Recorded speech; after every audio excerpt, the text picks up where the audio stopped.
Welcome, everyone. Super excited to have you all here for Gathas in Practice. Um, Today, we're going to talk about Song 2, but I wanted to do a quick recap. We're really excited to have you all here with us and to have this group discussion where we learn from each other. So the Gathas teach us a framework for self-realization and realization of the divine within. And these are thought-provoking songs which teach us a timeless framework that enables our spiritual evolution and growth. So I love this summary from Dina McIntyre. I think we'll start every session with this, and we're really grateful to have her here with us today. But essentially, the Gathas teaches that throughout our lives, we are confronted by choices, that we should use our minds and hearts to search for the truth, Asha, for what is right and good in all aspects of our reality and for all existence, and choose it with each thought, word, and action by engaging the world, not rejecting it, thereby perfecting our world and ourselves until we become one with the divine, until we become part of the endless lights. So the plan for today is to talk through the Gathas Song 2, which is Yasna 29. We'll read specific verses to cover the gist of the song. There's three themes. Based on how much excitement we had last time around on each conversation, I wanted to save more time for conversation. So we're going to just have three themes as opposed to five for our first session. Then, based on feedback, we wanted to split up into smaller groups and give more time for people to reflect on the kind of question for the group discussion in a smaller setting so that people felt more comfortable sharing. And then what we will do is reconvene with the larger group. And for anyone who wants to share on behalf of their group's thoughts, their smaller group's thoughts, we'll have those as part of the discussion. And what we'll do is turn off recording as we go into the breakout rooms, and we'll turn it back on when we come back. It's our first time trying this, and this is our second Gathas in Practice session, so appreciate the feedback and thoughts, and we'll keep adjusting as we go through. But as always, the goal is to learn and grow from each other's intrinsic wisdom. No one needs to have any background here in any specific knowledge of the Gathas or another area. It's really meant to be a thought catalyst for us to discuss. And as we'll see, what's special about Zoroastrianism is this philosophy emphasizes how much wisdom we have within ourselves and that we're trying to unlock and grow that together. So we'll plan to have these monthly going forward to discuss the subsequent songs. If you don't have the invite and would like to have it going forward, please email us at contact@amzsociety.org. Sound good? I can't see Great. everyone's faces, so yeah, any chiming in or voice would help for now. Thank you. All right, so to set some context for Yasna 29, because it's a very special song in the Gathas, I think we need to understand the world of Zarathushtra. So I'm going to have a couple slides that just set some context. But one is that linguistic evidence places Zarathustra in the Bronze Age, so about 3,700 plus years ago, near the Aral Sea, BMAC region, if those of you are familiar with that, in Central Asia. So his world was a pastoralist society dependent on herds and seasons. There were a lot of raids and clan conflicts, and there were powerful chieftains and ritualists that kind of often upheld injustice throughout. And people lived shorter lives with minimal security. There was a lot of focus on might makes right. Basically, whoever could would take whatever they needed to. And animals and the land and the community were deeply all intertwined. So you'll see that in the symbolism of this song, which I'll explain in just one moment. So amid this environment, moral philosophy had to be taught through story, song, and symbol. So you'll see, but this was very much the cultural norm for this area, was to use allegorical stories to teach people things. And we'll talk about that next in the next slide. So Yasna 29 is essentially an allegorical mini play about moral responsibility. It's one of the oldest known Indo-European dramas, and its characters speak in dialogue that we'll talk about in a little bit as we get into the verses. But it's important to know the main characters and what they're symbolized as.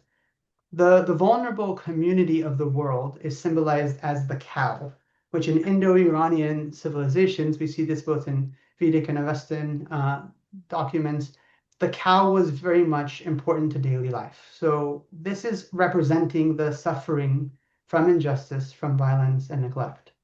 Then you have the soul or the conscience of the world. It's basically symbolizing the cry we hear when something is wrong.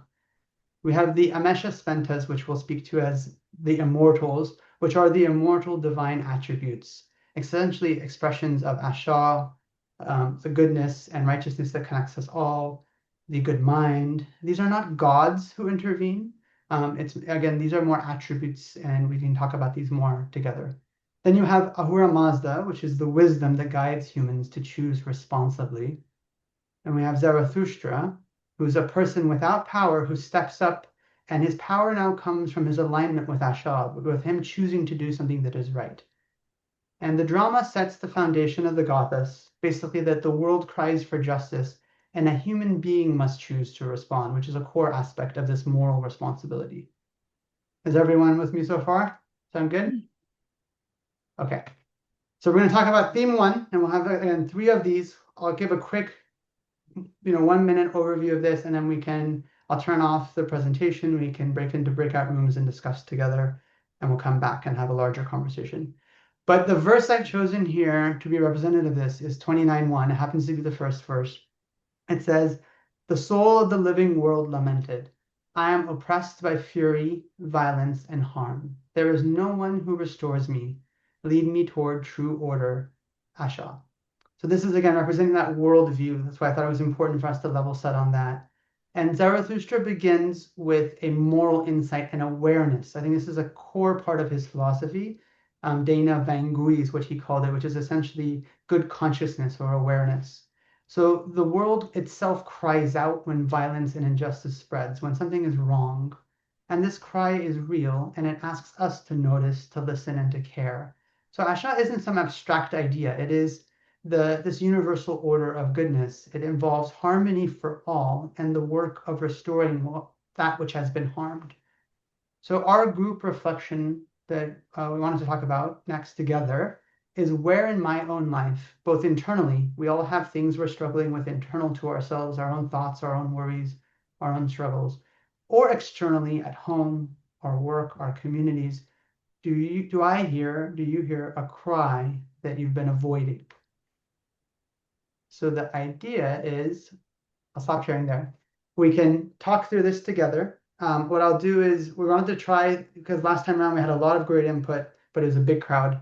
We thought we would break into smaller groups, discuss for about 6 or 7 minutes what you're feeling on that question. And then what we'll do is come back to the larger group and talk through what were the group reflections. Does that sound good to everyone?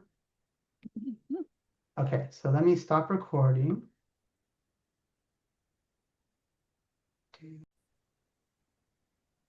All right, welcome back, everyone. Thank you. Hopefully the breakout rooms were okay to get in and out of. I joined a bunch of them. I think what we'll try is a little bit more time, like I was just saying. I just want to re-emphasize the question we wanted to discuss, and then the idea is we'll spend the next 10 minutes discussing that together as a group. So the question was looking at the cry of the world as an allegorical reflection from this song, where in our own lives, either internally, with the struggles and the thoughts we have internally or externally at home, work, or community, do we hear cries that we've been avoiding or that we need to address? Niloufer has her hand up, Navicha. Okay. Go ahead, Niloufer. Hi, but I wanted to just share thoughts because this really stood out to me and I was sharing it in my breakout room. I think there is so much information around us of recognizing so much injustice, so much pain, so much of the world that can improve. And I think often the first step of that is recognizing our own internal voice and what is the construct of the narrative that we are going from. So for me, the cry represents our intuition, that place our soul really sits from and tries to guide us and light a path for us and how we interact with ourselves, with the world, and how the world interacts with us. RJ, go RJ, please go ahead. We'd love to hear about your group's conversation and your thoughts. Oh. Thank you so much. Okay. Oh yeah, like let me see. Let me get back. Hope my mic is on. Okay, you guys can hear me pretty good? Yes. Yes. Oh, great. Okay, good.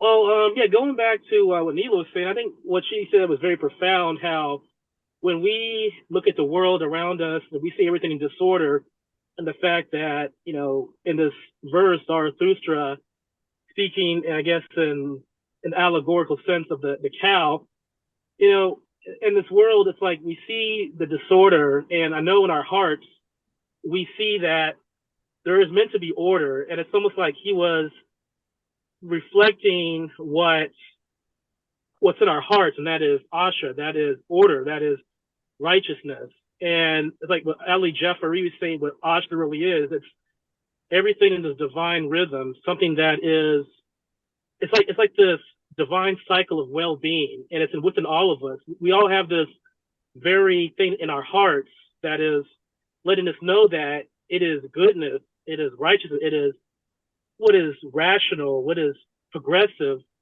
That is who we really are. And so when we see around us disorder and dysfunction, and the fact that that doesn't settle with us, that's letting us know that even with our own souls, we know that there needs to be the definitive way of life, and that is truth, that is Asha, that is good mind. And then, as we know with the other Amish Spintas, it is that wholeness that leads to Amartat. But what it really means is that humanity is not inherently supposed to be thought of like in other religions as being destructive, sinful. The tears more to the left, they say it is meant. We are all born with that goodness, and I think the beauty of Zarathustra's message is that, yeah, we're not born evil, we're born good, and we're born with a sense of justice, even if we may not see it around us. But we all know within us that order, truth, and righteousness is the basis of all that is.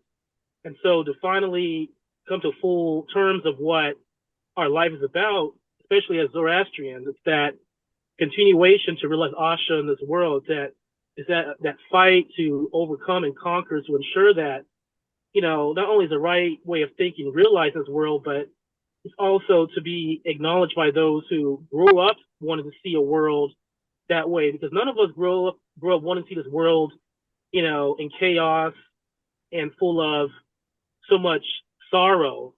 We all know that happiness, Ushta, is the basis of all that is, and doing what is right, that's inherent in us.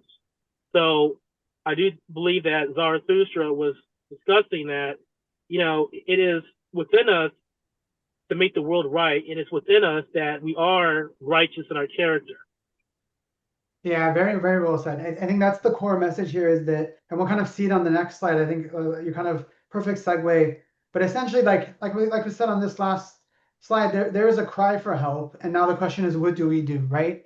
I know we heard from a few folks from different groups. I'm just trying to remember, I think Dolat, Felix, and Dina were all in different groups. If anyone, no pressure, but if anyone wants to share from one other group before we move on to theme 2, I would love to hear your thoughts. Just did anything pop out to you from your own examples, your either internal or external ideas that would help connect with this cry for help? I would like to hear what Frank, Frank go ahead, have to say. I would like to Farshid, hear. sorry. I think Frank had his hand up, and then we'll come to you next. So we'll do Frank, then Farshid next. No, okay. All right, thank you. I can go pretty quick, but something that I think Farshid and I both commented on really was the concept of connection. So I'm a high school teacher, and I was just been thinking about how I see this every day with people from different backgrounds. There's so much duality on such extreme ends today that affects people. And if we just tried to connect, right, and meet in the middle, we would bridge so many gaps and come to so much understanding. And if we can just try to figure out where we all meet and the kind of good we all want to do together, then we're going to be able to bridge our gaps and connect with each other. And maybe not on a huge scale, but at least in the microcosm of things, maybe bridge those gaps and make things have a little bit less conflict in our daily lives.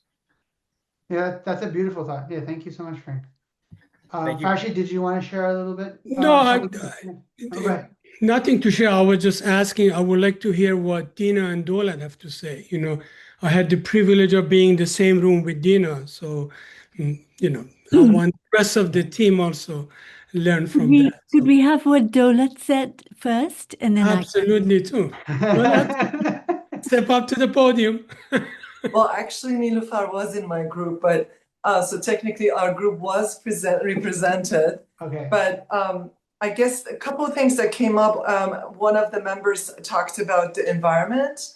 And then the other one, which is very also, it's something that I resonated very well, is also the fact that in his experience that he wasn't exposed to Gathas growing up, and it was like it's one of the afterthoughts. It's almost like in adulthood, even though it sounds like he was born in a Zoroastrian community, a family.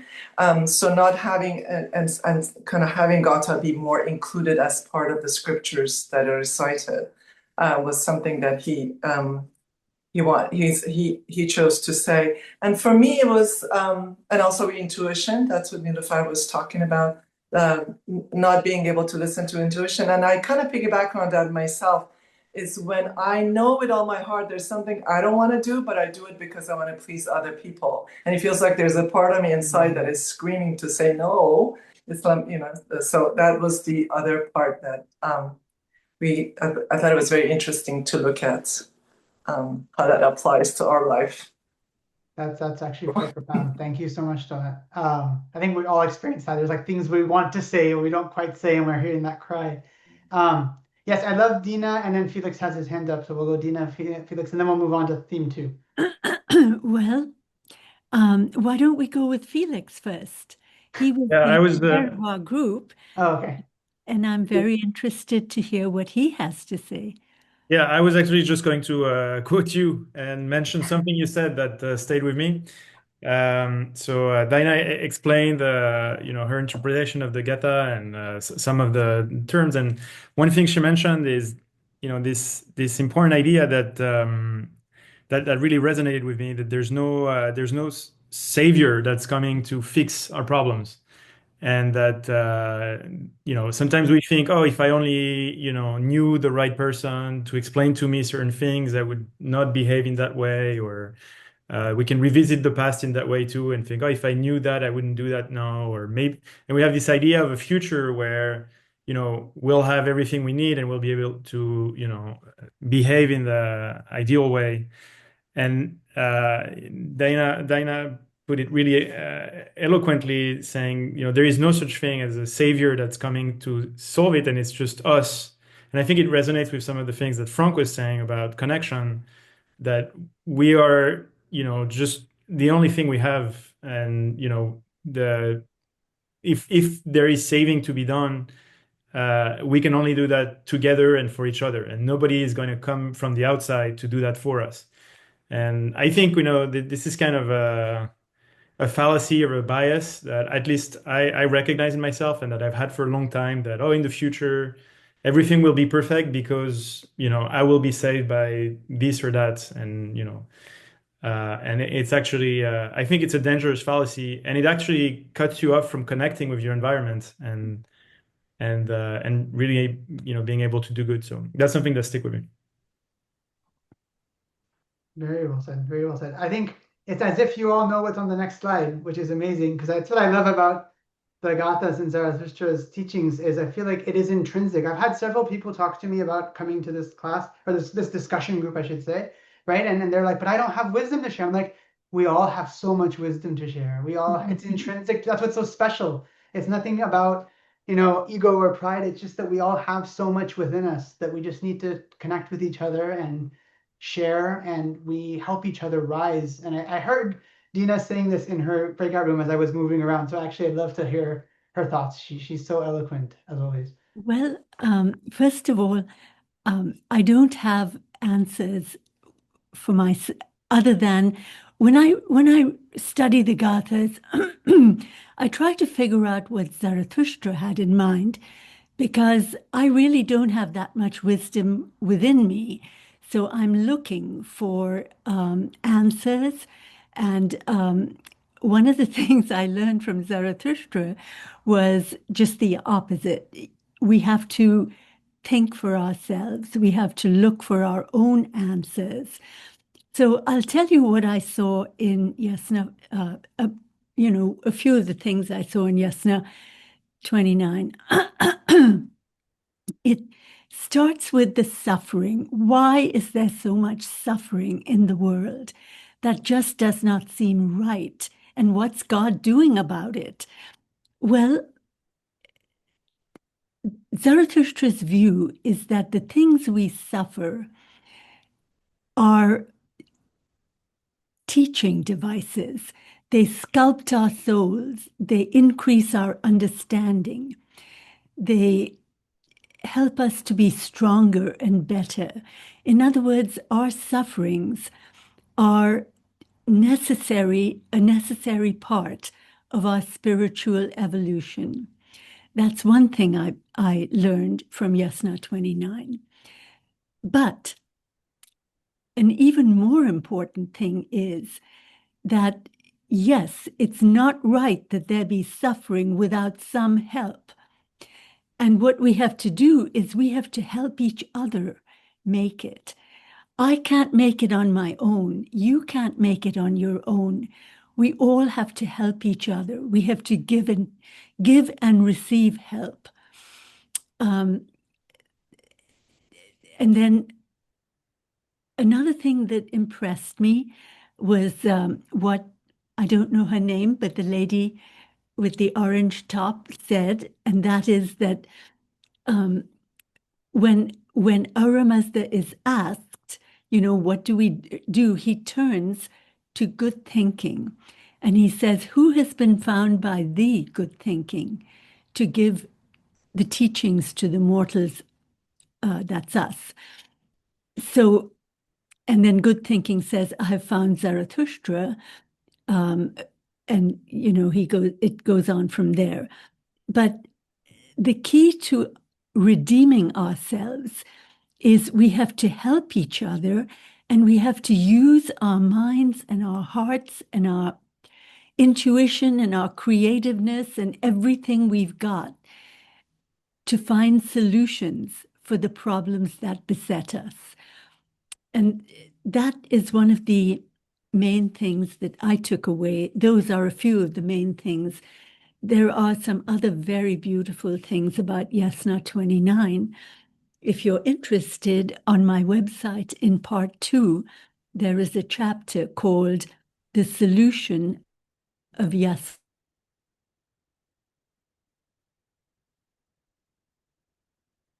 Oh, looks like we lost Dina.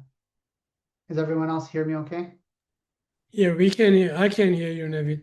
Okay, I think we might have lost Dina's connection. But Yep, maybe I can hear you. Hopefully it will That's come all. back. Okay, so why don't we move on to theme 2, and we'll try to do the breakout room for this, but let me speak. It's amazing again, like I'm really excited when I hear all of these reflections, because you will see how well it plays into the next slide.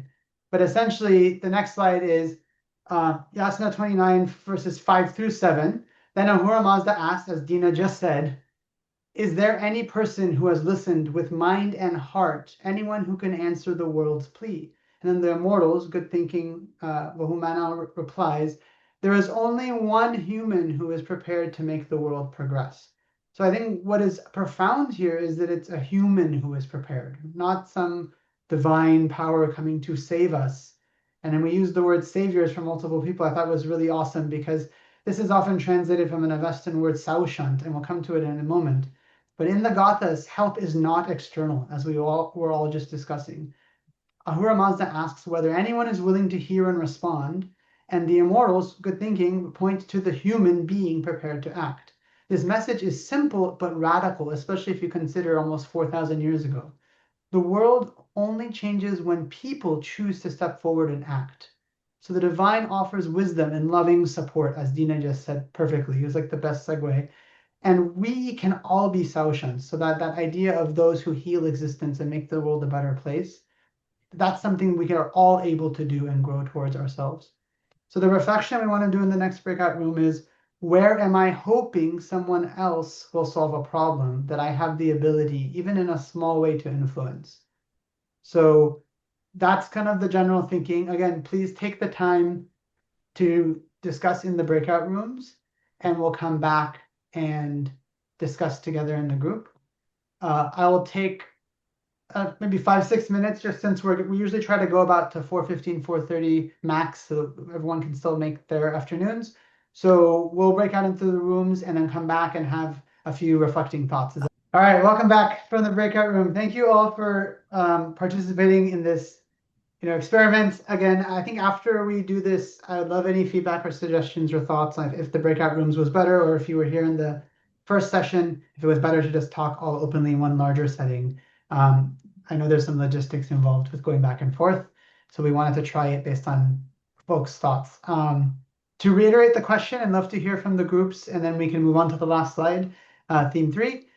So the reflection was basically around, where am I hoping someone else will take care of a problem that I have the ability to influence, even in a small way? So basically recognizing the gist of this song to say, where do we, where are there situations where we're waiting for others to act that we would want to talk about, but recognizing our own agency to actually have change, and our own agency and our own ability to connect with the divine and make the world better ourselves.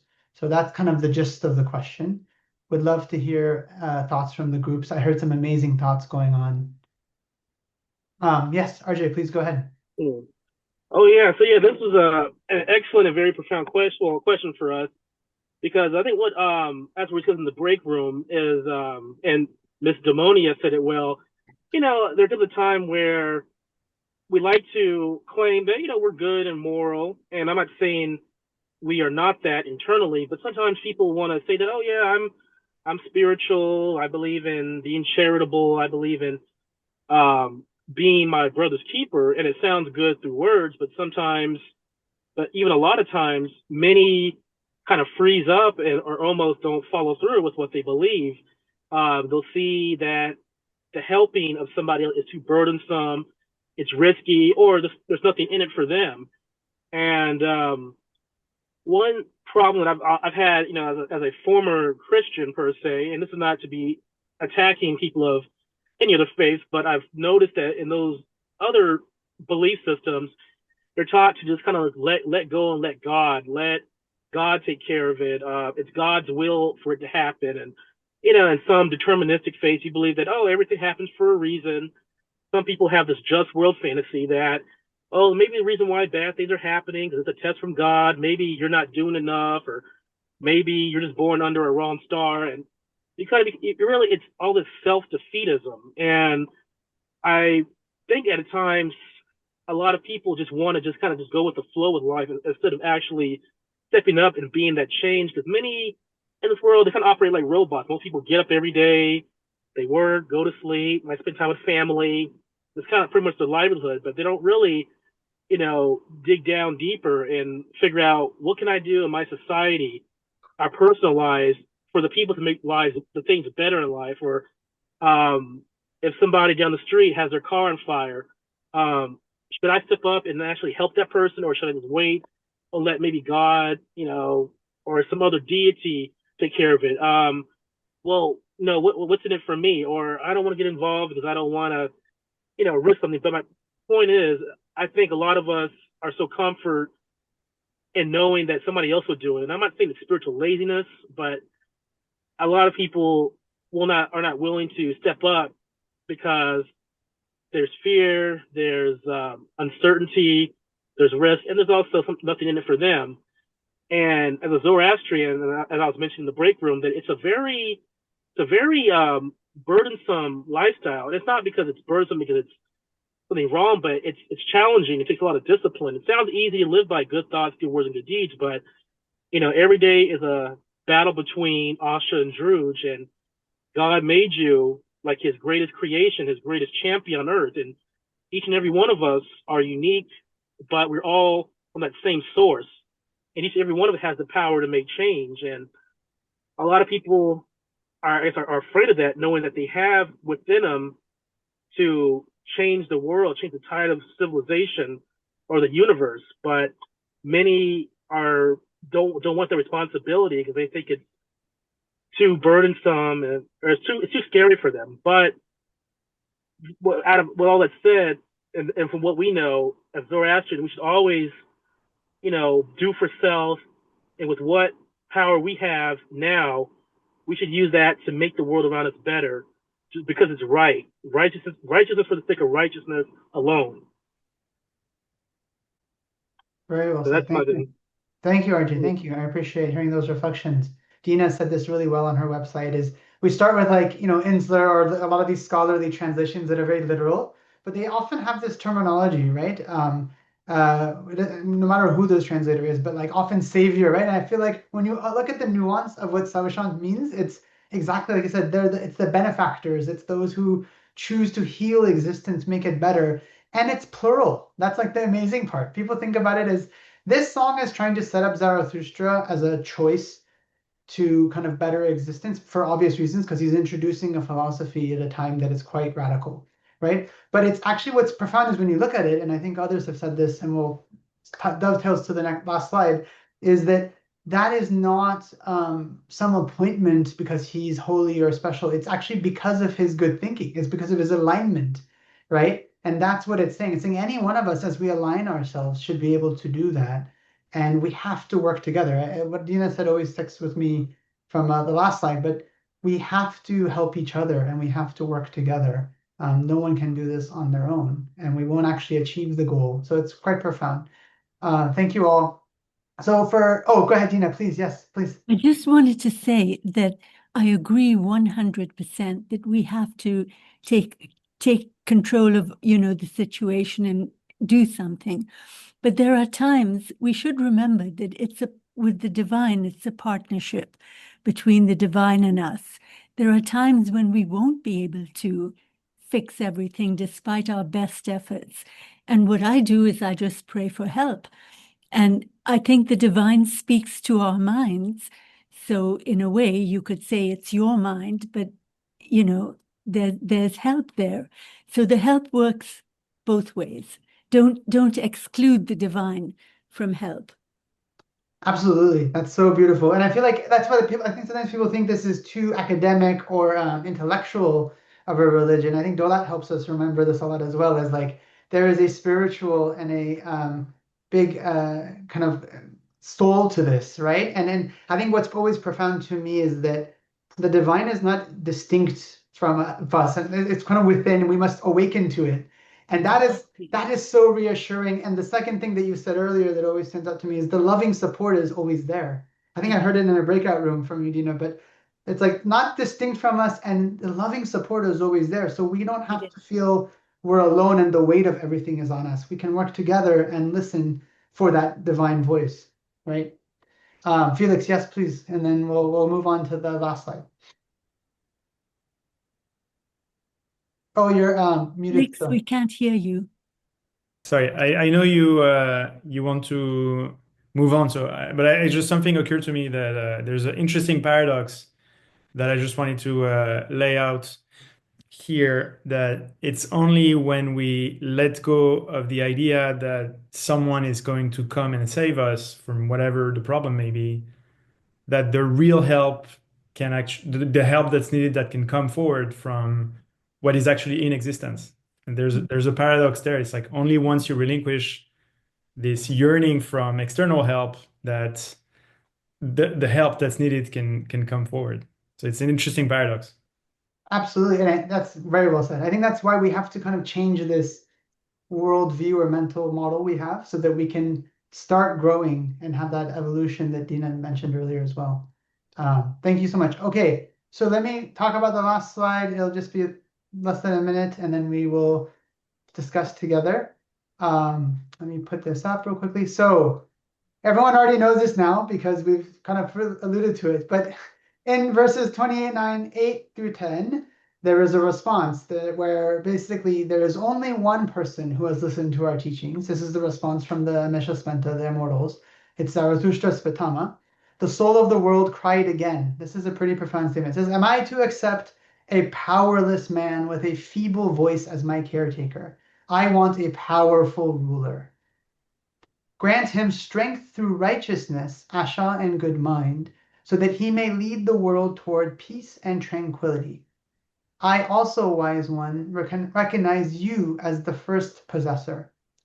So I think this is really profound on multiple levels, right? One is that, yes, Zarathustra is presented as the person, but then it's expressing that worldview we talked about earlier, that might was right, and how can a powerless man lead the world to goodness, and all these things. Then we talk about the rhetorical response, which is it's strength comes from righteousness and Asha and the good mind. And what is that used for? It's not used for progressing their own agendas or their own wealth, but to progress the world toward peace and tranquility. And that's the outcome we're striving for. And we recognize that the divine, and as Dina said, is not distinct from us, not away from all of this, is the first possessor of that, of Asha and good mind and all of these immortal. That's why we refer to them as divine attributes. So these are kind of really important core points. And when you look at that, the major takeaways here are that, like we said, Zarathustra actually has no power, status, or force, and the world doubts him for it, but that real strength comes from his work to aligning himself with Asha and good mind, which is what we were all just talking about doing. It is hard. As RJ said, it's not an easy thing to just do the sake of goodness for the sake of good alone, or righteousness for the sake of righteousness alone. But when a person does choose what is right for its own sake, they naturally radiate this happiness, this ushta, we say, right? This kind of calm, this enlightened state of being. And this is echoed in Ashem Vuhu as a core foundational mantra, but it's so profound. And to this day, this is what brought me to mazda-yasna philosophy, to Zoroastrian philosophy, was this idea that when you really focus on that, there is so much depth. So at that, the last provoking thought we wanted to discuss is, where can I take one honest step toward the good, even if I don't feel fully ready or powerful enough? Similar to Zarathustra, he didn't have the power, but simply because it's the right thing to do. Are there ideas, thoughts, reflections about things like that, where today we would want to feel that we could do something? And I think maybe Dolat said earlier, we would want to say something, but we just can't quite say it yet, right? Are there examples like that? And then I'll ask the group, now that we're I think getting to the end of the discussion, would you like to go to a third breakout room, or would you like to have the conversation here in the open? I see a vote for open. Please Let's have it in the open. Okay. Yeah, let's have it here. Yeah, Let's do that. Okay. All right. So we can go for it out in the open, and we'll wrap up as folks have thoughts. But would love to hear anything that comes to mind. Again, what are examples, ideas, thoughts around things that we would want to take a step, but we don't feel fully ready, but we know it's the right thing to do? Manik, please go ahead. Yeah, it just comes to my mind that in the Gathas, some other part of the Gathas, Zarathustra himself, is frustrated in the beginning. He doesn't get enough followers. He says, I have a few followers, only one or something. And he asked God, that Aura Mazda to help me as a friend helps a friend, So, of course, he considers Aura Mazda as a friend, not as a dictator or something. But he also himself, goes prays to Aura Mazda for help and guidance, before he finally gets a patronship of the king Vishtaspa and his wife. And then, that's how he later on gets more followers, So I think there's nothing wrong in asking for help, right? Even if you should be able to do certain things, but when you do your best and you can't succeed, that's why you have a lot of these groups, like Alcoholics Anonymous, and Mothers Anonymous, Mothers Group and Fathers Group and all that, because sometimes they have problems, of their own unique kind, and they reach out to people who have similar problems sometimes, type of thing. So that's what. No, absolutely. I mean, this makes complete sense. Any other reflections, thoughts?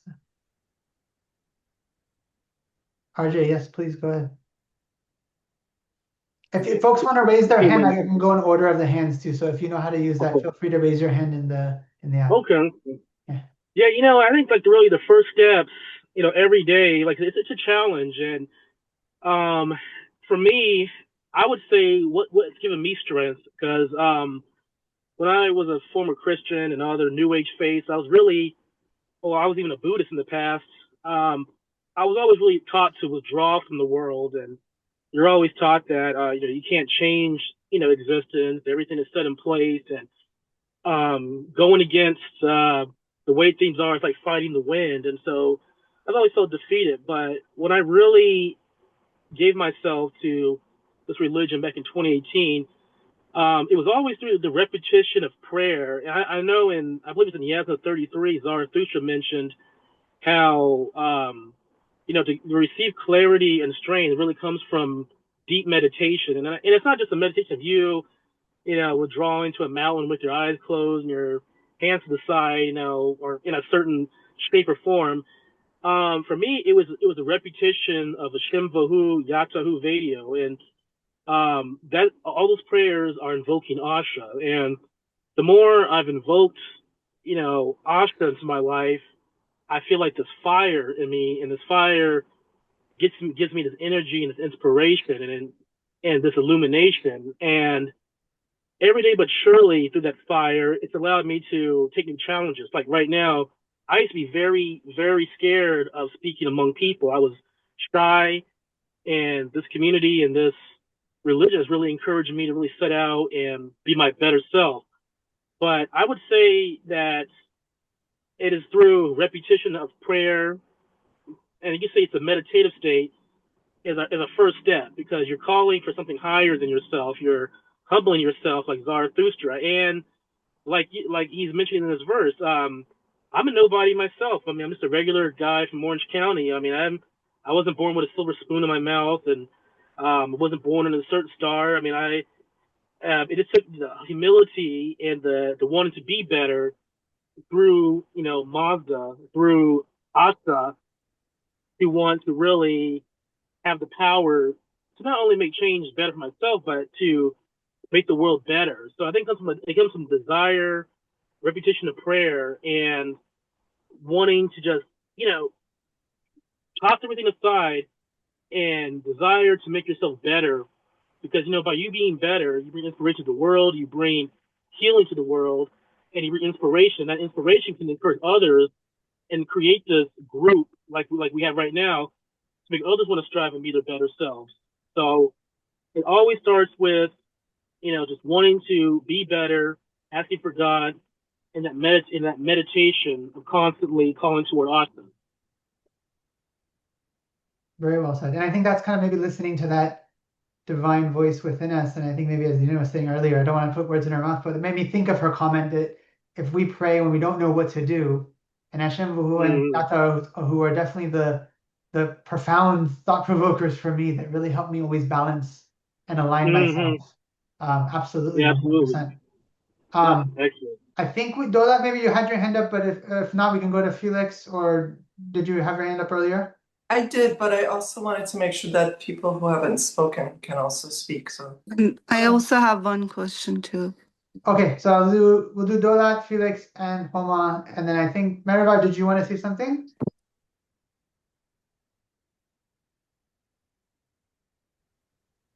What I'll do is I'll come back in that order. So we'll go. Okay, let's do Dolat, Felix, and then Homa, and then we'll turn over. Sound good?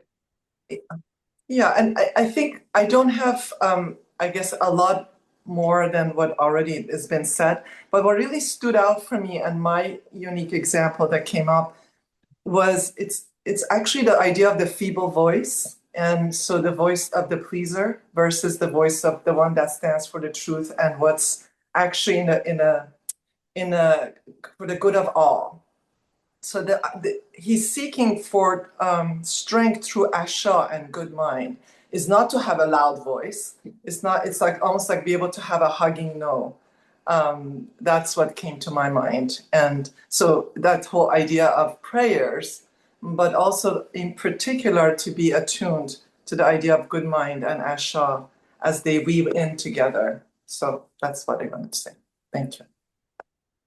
Very well said. Thank you, Donacha. Felix, would you like to share some thoughts? I think Homa should go first. I've already spoken way too much. Homa, please go ahead.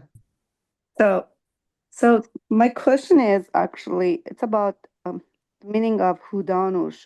I'm just asking Dina if this is also related to this, let's say, saber, which can be any of us, right? And then that's because this is one of the words we're trying to teach our kids.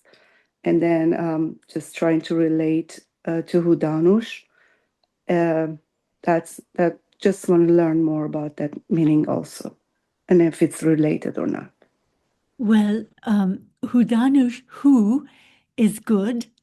That's the prefix who, good. And danush comes from the verb da, to give. So literally, one who gives good, a generous person, but generous in the sense that it aligns with goodness. That's basically the meaning of hudanush. Okay, thank you. So that means relating that to just using your woman, and any of you can be a hudanush. So it's Right, absolutely. Anyone, all of us should try to be hudanush. And the way Zarathustra uses mana, it's not just intellect. It includes the full, if you look at all the contexts in which he uses mana, you will see it includes the full spectrum of conscious behavior or capabilities. I hope that answers your question. Yes. Thank you so much. Thank you. May I make a quick suggestion? Yes, please, Dina. Thank you. Let us not forget that our religion is a religion of joy. As RJ pointed out, we don't reject the material world, but in doing good, in choosing the right thing, sometimes it's very hard. But we should remember it's an act of joy. And even though in a given situation it may not be joyful, it may be a pain, but nevertheless, it's an act of joy. So be joyful, enjoy. I think that is one of the biggest compliments you can give Ahura Mazda is that you appreciate all the goodness in the world and you're happy with it. And thank you for all the claps. No, that's wonderful and very, very poignant. I feel like whenever we talk about, we talk about what's amazing about Zoroastrianism is when you study more and more awareness and learning over time of our understanding of psychology and modern science, it only seems to validate all of these ideas, which is amazingly profound to me. It's like whenever they study happiness today, it is the true radiating happiness is exactly that of what Dina is saying, is when you help others, when you are living life joyfully, you become joy-filled, you become light-filled. And any of us who have done work to help others knows how much it makes you feel good later. And they have validated that with psychology now. We literally light up parts of the brains that make us feel good. And I think Mehravar was speaking to this earlier as well. Okay, we have Farshid, and I know we're a little over our 4:30 time. So Farshid, and any parting thoughts, and then we'll close up. Farshid, yeah. Sure.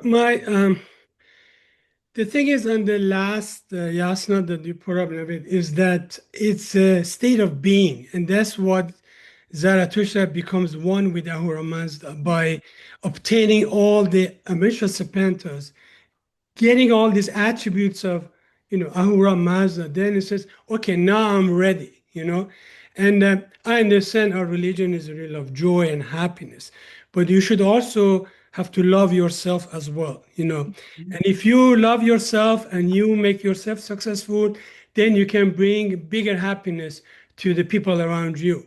So first love yourself, first help yourself, and then so that's when he says, oh, are you ready, are you giving the task to Zarathustra, and it's basically him saying that, yes, I obtain all that attributes of Amisha Sapantas, all the Amisha. Now I'm one with Ahura Mazda.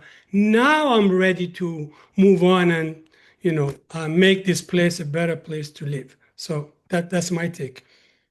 Very well said. Last comment, I believe Dariush and Mehravar has their hand up as well. So we'll do that and then we'll close up. I know we're quite over. So go ahead, Dariush, please. Yeah, I just saw my 17-year-old and I thought for all those that have kids, I usually, when my kids get all frustrated and friend problems or worldly problems, whatever they are, teenage problems are big problems usually for them. I always ask them simply, is your decision going to bring you joy and happiness? Going back to Dina's talk about the religion of joy. Is it going to bring you joy and is it going to make you progress? If the answers to any of those are no, then you make a wise choice according to those two things. So just a little thing, since we're talking about daily use. Good. Very well said. Thank you. Let me pass it. Marivajan, we have about 1 minute if you want to make a final comment, please. Yes, just I want to give you a mantra. Instead of thinking Mazda or Ahura Mazda is divine, think about it, intelligence of the existence or the existence of intelligence. This is the meaning of Ahura Mazda. So we should think the whole foundation of the whole existence up to the stars and Milky Way and including myself, it is intelligence. That is Mazda. Thank you so much. Thank you all for joining and all this thought-provoking discussion. It really, really is the highlight of my day. And we're going to continue to do these monthly. Hopefully we'll cover Song 3. There is an awesome talk next week as well, where as the American Zoroastrian Society, we want to reflect on American shared values with the message in the Gathas. So we're going to do a fireside panel with Rebecca Des Perez. We have RJ St. Thomas, who's here with us. We also have Kaveh Arbab and myself joining as well. So please send us an email if you're not on any of our mailing lists, and we would love to have you and share your wisdom in future discussions.